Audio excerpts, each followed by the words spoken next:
በፊልማችን ጅማሮ ላይ አንዲት ሴት ከሞተ ባለቤቷ ጋር የተያያዘ የሞት መታሰቢያ ለማክበር ከሌላ ሰው ጋር ወደ ድሮ ቤቷ ትመለሳለች። ነገር ግን በባቡሩ ጣቢያ ውስጥ ያየችው ነገር በድንጋጤና በሀፍረት ይሞላታል። ፈጽሞ ያልጠበቀችው ነገር ተመለከተች።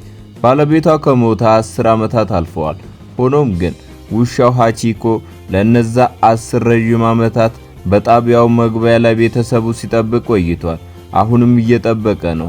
ሃቺኮ እንደ ቀድሞ ንቁና ብርቱ ውሻ አልነበረም። 10 ዓመታት ለአንድ ውሻ የህይወቱ ሙሉ ዘመን ማለት ነው። ይህ የሰው ልጆች እንኳን ሊጠብቁት የማይችሉት የታማኝነትና የጽናት ደረጃ ነው። ሆኖም ይሄ ውሻ እስከ መጨረሻው ድረስ ታማኝ ሆኖ ቆይቷል። በአቅራቢያው የሚገኝ የፋስት ፉድ ሻጭ እንባውን ጠረገ። ሃቺኮ በነዛ 10 ዓመታት ውስጥ ምን እንዳሳለፈ የሚያውቀው እርሱ ብቻ ሳይሆን አይቀርም። ሴትየዋ የሃቺኮን ሸካራና የደረቀ ጸጉር ስትነካው ለ10 ዓመታት ብቻው ሲጠብቅ የነበረው የውሻው ብቸኝነት ሊሰማ ችሏል። ይህ ፊልም በእውነተኛ ታሪክ ላይ የተመሰረተ ነው።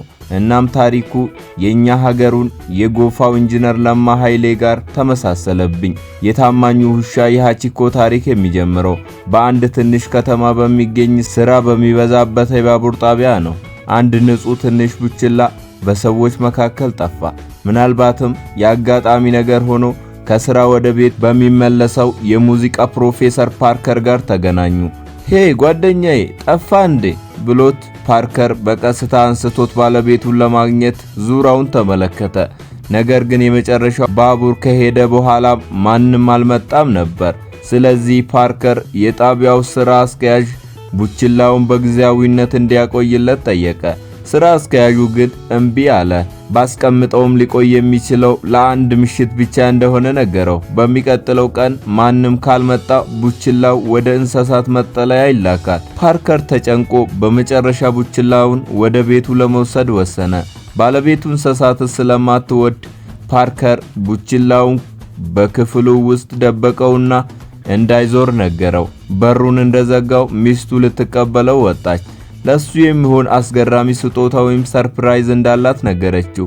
ፓርከርም ግራ ተጋብቶ እሱም አስገራሚ ነገር ሊኖረው እንደሚችል መለሰላት። ወደ ላይ ሲወጡ ፓርከር ትንሹ ልጅ ለአንድ ምሽት ዝም ብሎ እንዲቀመጥ ተስፋ በማድረግ ወደ ክፍሉ በጭንቀት ተመለከተ። ነገር ግን ከጥቂት ደቂቃዎች በኋላ ቡችላው ከሶፋው ላይ ዘሎ ወርዶ የፒያኖ ቁልፎችን ነካካ። ሚስቱ ድምፁ ሰማች። ፓርከር ደንግጦ ምናልባት የዛፍ ቅርንጫፍ መስኮቱን መትቶት ይሆናል አለ። ቡችላው የክፍሉን በር ገፍቶ ከፈተና ሽታውን ተከትሎ ወደ መኝታ ክፍላቸው ገባ። እዛም እነሱ የፍቅር ጊዜ እያሳለፉ ሳሉ የሚስቱን እግር ላስ አደረገው። አይ ሃቺኮ ምን አረክ? ሚስትየውም ጩኸታን አቀለጠችው። ፓርከርም ጥፋት እንደሰራ ልጅ አፍሮ ሁሉንም ነገር አብራራ። በሚቀጥለው ቀን ጠዋት የውሻውን ባለቤት እንደሚያገኝ ቃል ገባ። ሚስቱ ተበሳይታም ቢሆን ከመስማማት ውጪ አማራጭ አልነበራትም። በዛ ምሽት ፓርከር በመጋዘን ክፍል ውስጥ ምቹ ጥግ አዘጋጀለት። ብርድ ልብስ፣ አንዳንድ መጫወቻዎችና ውሃ አቀረበለት። መብራቱንም አጠፋ። ነገር ግን በክፍሉ ውስጥ ያለው ብቸኝነት በጣም የከበደ ስለመሰለው ትንሽ መብራት መልሶ አበራ። ሃቺኮ ፓርከር ሲሄድ በሐዘን አይኖች ይመለከተው ነበር። በማግስቱ ጠዋት የፓርከር ልጅ ከውሻው ጋር ፎቶ ተነሳችና ወዲያ ወደደችው። ሚስቱ ግን አሁንም እዛ እንዲሆን አልተስማማችም ነበር። እርሷም ውሻ የምትጠላ ለነበረች ሳይሆን በአንድ ወቅት አንዱን በጣም የምትወድ ውሻ ነበራት። ያ ውሻም እያረጀና እየታመመ ሲሄድ ማየቷ ልቧን በጣም ስለሰበረው ዳግመኛ በዛ ስሜት ውስጥ ማለፍ አልፈለገችም ነበር። ፓርከር እሷን በመረዳት ቡችላው ወደ መጠለያ ወሰደው። ነገር ግን መጠለያው ለረጅም ጊዜ እንደማያቆዩት ነገሩት። ሊያቆዩት የሚችሉት ለ2 ሳምንታት ብቻ ነበር። ፓርከር ነገሮችን ካሰላሰለ በኋላ የጠፋ ውሻ ማስታወቂያ ለመለጠፍ ወደ ጓደኛው መጽሐፍ መደብር ሄደ። ቡችላው በቆንጆ ሁኔታ ጭንቅላቱን ብቅ አደረገ። ይህም ወዳውን የጓደኛውን ልብ ማረከ። ነገር ግን ጓደኛው ድመት ስለነበራት ምስኪኑ ቡችላ በድመቷ ተጠቃ። ቀኑን ሙሉ ያለ እረፍት ሃቺኮን የሚያስቀምጥበት ቦታ ከፈለገ በኋላ ፓርከር ቡና ለመጠጣት ቆመና ሻጩ ውሻ ይፈልግ እንደሆነ ጠየቀው። ሻጩም እኔ ገንዘብ ነው የሚወደው፣ ውሾች ገንዘብ አያመጡልኝም በማለት በማለት በቀልድ መለሰለት። ፓርከር ተስፋ ባለመቁረጥ የጣቢያው ስራ አስኪያጅን ውሻ ፈልጎ የመጣ ሰው እንዳለ በድጋሚ ጠየቀው። ምንም ዜና አልነበረም። ስለዚህ ማስታወቂያውን እዛው ለጠፈ። ለስራ ዘግይቶ ስለነበር ፓርከር ቡችላውን በድብቅ ባቡሩ ውስጥ ይዞት ገባ። የውሻው ድምጽ የአንዲት ሴት ትኩረት ሲስብ በባቡሩ ውስጥ እንስሳ መያዝ ክልክል ስለነበር ፓርከር ሴትየዋን ለማታለል በጋዜጣው ውስጥ ሆኖ እንደ ውሻ ጮኸ። በትምህርት ክፍለ ጊዜ ቡችላው ከቦርሳው ውስጥ ወጥቶ ተንቀሳቀሰ። መድረክ ላይም ተጫወተ። ሲደክመውም ያለምንም ፍርሃት ተኛ። በኋላ ላይ ፓርከር ቡችላው የጃፓን አኪታ ዝርያ እንደሆነ ተረዳ። በአንገቱ ማሰሪያ ላይ ያለው የእንጨት ምልክት 8 ቁጥር ተቀርጾበታል። ይህም በጃፓን ባህል የመልካም እድል ምልክት ነው። ስለዚህ ፓርከር ሃቺኮ ወይም ሃቺ ማለት የመልካም እድል ምልክት ነው። ስለዚህ ፓርከር ሃቺኮ ወይም ሃቺ ማለት 8 ማለት ነው ብሎ ሰየመው።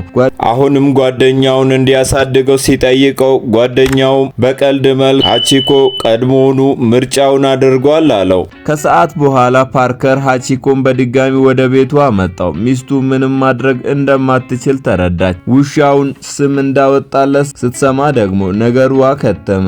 አንዴ ለውሻ ስም ካወጣህለት ከውሻው ጋር ለዘላለም ተሳስረሃል ማለት ነው። በውይይታቸው መካከል ሃቺኮ ተሰወረ። ብዙም ሳይቆይ ሚስቱ ለወራት ስትገነባው የነበረውን ሞዴል እንዳጠፋባት አወቁ።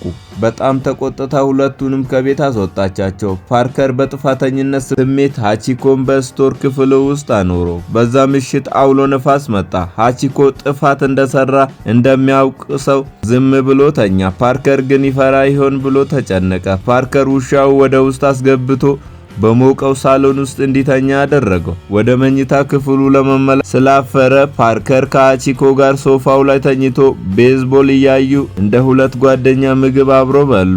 በእኩለ ሌሊት ሚስቱ ወደ ታች ወረደችና ተኝተው አየቻቸው። ሃቺኮም ልቧን ለማለዘብ እጇን በቀስታ ላስላስ አረገ። እሷ ግን አይኗን አፈጠጠችበት። ቢሆንም የፓርከርን ቅንነትና ይቅርታ ጠያቂነት ስታይ ንዴቷ በረደላት። በሚቀጥለው ጠዋት ፓርከር ሃቺኮ ኳስ እንዲያመጣ ሊያስተምረው ሞከረ። ሃቺኮ ግን አልፈለገም። ከብዙ ሙከራ በኋላ ፓርከር ኳሱን በአፉ በመያዝ ራሱ አሳየው። ልክ በዛን ጊዜ ሚስቱ ስልክ ተደወለላት። አንድ ሰው ውሻውን ሊያሳድገው እንደሚፈልግ ተነገራት። እርሷም ስክሪፕቶ አነሳች። ነገር ግን በመስኮቱ ስትመለከት ባለቤቷ ልጇና ሃቺኮ አብሮ በደስታ ሲጫወቱ አየች። ከነበሩት የቤት እንስሳዎች ሞት በኋላ አይታው የማታውቀው ደስታ በቤቱ ውስጥ ሲንጸባረቅ ልቧ ቀለጠ። ስልኩንም ዘጋችው። ሃቺኮ በይፋ የቤተሰቡ አባል የሆነው በዚህ መንገድ ነበር። ውሻ አሳድጋችሁ የምታውቁ ያስደነቃችሁን የውሻን ባህሪ በኮሜንት አስቀምጡ። ቪዲዮን ከወደዱት ላይክ እና ቻናሉን ሰብስክራይብ በማድረግ ቤተሰብ ይሁኑ። መልካም ጊዜ፣ ቸር ቆዩ።